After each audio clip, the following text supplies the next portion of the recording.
नमस्कार दर्शकों, मैं जितेंद्र गुप्ता। आप देख रहे हैं स्टार सिटी न्यूज़। मैं इस वक्त मौजूद हूं दिल्ली प्रदेश ऑफिस में। हमारे साथ भारतीय जनता पार्टी ओबीसी मोर्चा के महामंत्री हैं रविकांत सिंह जी इस वक्त मौजूद हैं हमारे साथ। रविकांत जी, आपका स्वागत है सर। पहले तो हम आपका धन्यवाद देंगे कि आने वाले जो नव वर्ष आ रहा है 2022, पहले तो मैं सभी देशवासियों को नव वर्ष की शुभकामनाएं देना उचित समझूंगा, क्योंकि समय फिर से थोड़ा ख़राब है। 2 दिन से ये कोरोना का फिर से एक प्रभाव शुरू हो गया है और सरकारें लगी हैं कि ये प्रभाव कम से कम होकर ख़त्म हो जाए। नव वर्ष की शुभकामनाओं के साथ मैं सभी देशवासियों से कहूँगा अपनी सुरक्षा का ध्यान रखें, थोड़ा मास्क का यूज करके किसी तरह से इस बीमारी को फिर से हमें भगाना है। और जैसे ही ये काल थोड़ा बीमारी का निकलेगा, हम फिर से आगे की ओर बढ़ेंगे। सबको बहुत बहुत शुभकामनाएं नव वर्ष। अच्छा, आपका राजनीतिक सफ़र कब शुरू हुआ सर भारतीय जनता पार्टी में? जितेंद्र जी, मैं 1989 से कॉलेज के समय से भारतीय जनता पार्टी से जुड़ा हुआ हूँ और लगभग मुझे 32-33 साल के करीब मुझे इस पार्टी में काम करते हुए हो गए हैं। समिति से लेकर के यहाँ तक आने का सफ़र सेवा करते पार्टी की चले आ रहे हैं। बड़ा अच्छा सफ़र रहा हमारा। कैसा लगा आपको सर राजनीति में आना? आपको अच्छा लगा? राजनीति में सेवा का लक्ष्य लेके आए। राजनीति में कुछ एक्स्ट्रा बनने ऐसा कुछ लक्ष्य नहीं था।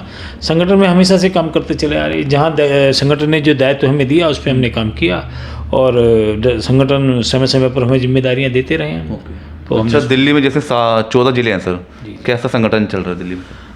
हमारे मैं ओबीसी मोर्चे के बारे में आपको बताना चाहूँगा। वैसे तो बहुत बड़ा संगठन भारतीय जनता पार्टी है, 7 मोर्चे हैं। एक मोर्चे के हम महामंत्री हैं इसमें। ओके।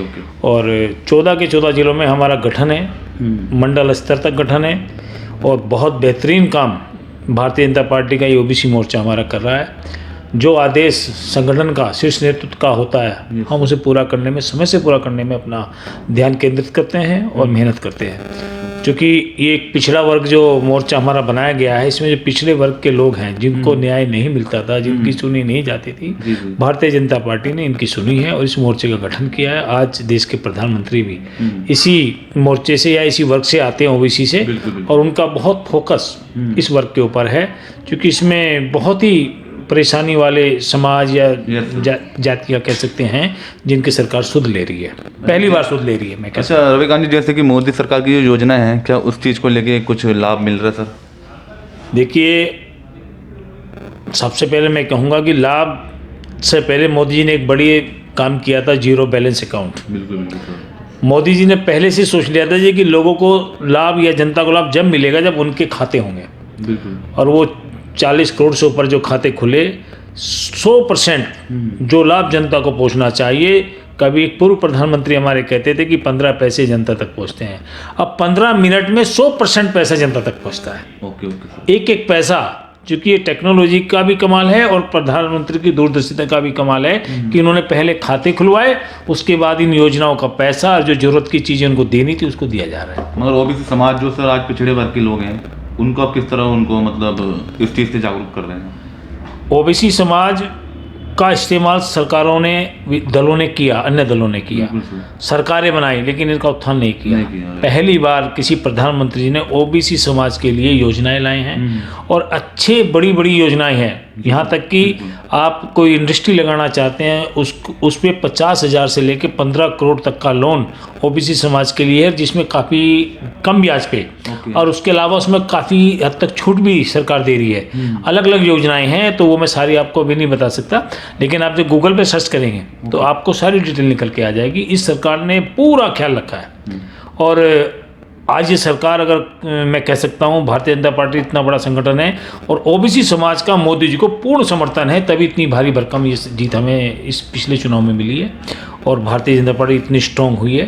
पिछड़ा वर्ग पहले भी था, लेकिन तितर बितर था, छिटका हुआ था, उसको मोदी जी ने इकट्ठा किया, भाजपा ने इकट्ठा किया। भाजपा चिंता कर रही है तो सब उनके साथ लग गए।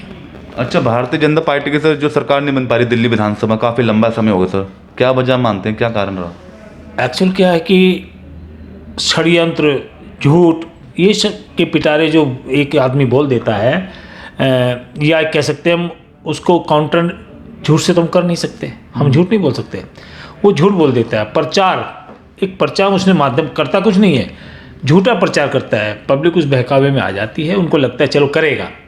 लेकिन आपने मोदी जी के काम देखोगे, वो करते हैं तब उसकी बाकायदा उसका उद्घाटन सब कुछ करने, ऐसा नहीं एडवर्टाइजमेंट करना है, वो करके दिखाते हैं। ये लोगों को फ्री के नाम पे इसने, पहली बार तो एक माहौल था कांग्रेस के खिलाफ, इसलिए सरकार बनी। दूसरी बार लोगों को लगा चलो भाई 5 साल दिए, एक और चांस दे दें।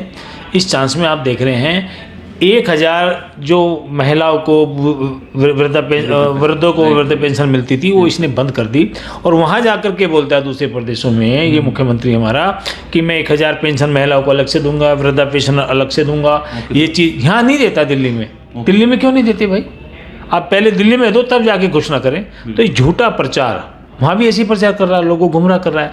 लेकिन आप जो काम करें, जो कर सकते हैं उसकी घोषणा करनी चाहिए, उसका आपको बताना चाहिए जनता के बीच में, ऐसे धोखे में नहीं रखना चाहिए। एक बात मैं आपको बता दूं, बताइए। 7000 बसें जिस समय पिछली सरकार छोड़ ली गई थी, आज 3000 या 3200 बसें हैं। कटौती होगी बसों में? कटौती आप कहते हैं बहनें फ्री सफर करेंगी, जब बस ही नहीं सफर कहाँ से करेंगी? क्या वजह है सर, क्या कारण है? कारण क्या है? इच्छा शक्ति नहीं है। आप घोषणा कर रहे हैं, जब बहनों के लिए बसें नहीं है तो उनको फायदा कहाँ से मिलेगा? यार वो ठस बस में जाएंगी, धक्के खाएंगी, परेशान होंगी, या वो ऑटो का इस्तेमाल करती है। मगर सर दिल्ली में 15 साल भाजपा में रहे एमसीडी में, उनके बताइए क्या उपलब्धियां रही सर दिल्ली में? देखिए एमसीडी के पास बहुत विभाग नहीं है, लेकिन जितने हैं आज, अगर आपकी इस दिल्ली के अंदर सफाई है और जो अपना हेल्थ का स्ट्रक्चर छोटा है उसको भी बहुत मजबूत बना रखा है। और जो पैसा एमसीडी को, खासकर ईडीएमसी को देना होता है, ये केजरीवाल नहीं दे रहा है उसको। एमसीडी के पास अगर, चूँकि दिल्ली सरकार उसका बजट तय करती है, जो मेरी जानकारी में दिल्ली सरकार के ही द्वारा पैसा जाता है, वो देती नहीं है समय पे। अक्सर आप देखते हैं हड़ताल होती है, कोई इनकम सोर्स है नहीं ईडीएमसी का। अन्य थोड़ी जो एमसीडी हमारी 2 अन्य हैं वो थोड़ी मजबूत हैं, लेकिन ज़मीन पे अगर कोई काम कर रहा है तो हमारी तीनों एमसीडी कर रही हैं। क्या किया बताइए सर? तनख्वाह नहीं मिल पाती समय? वो तनख्वाह क्यों नहीं मिल पाती? देखिए मेन समस्या तनख्वाह की आती है हमारी ईडीएमसी में।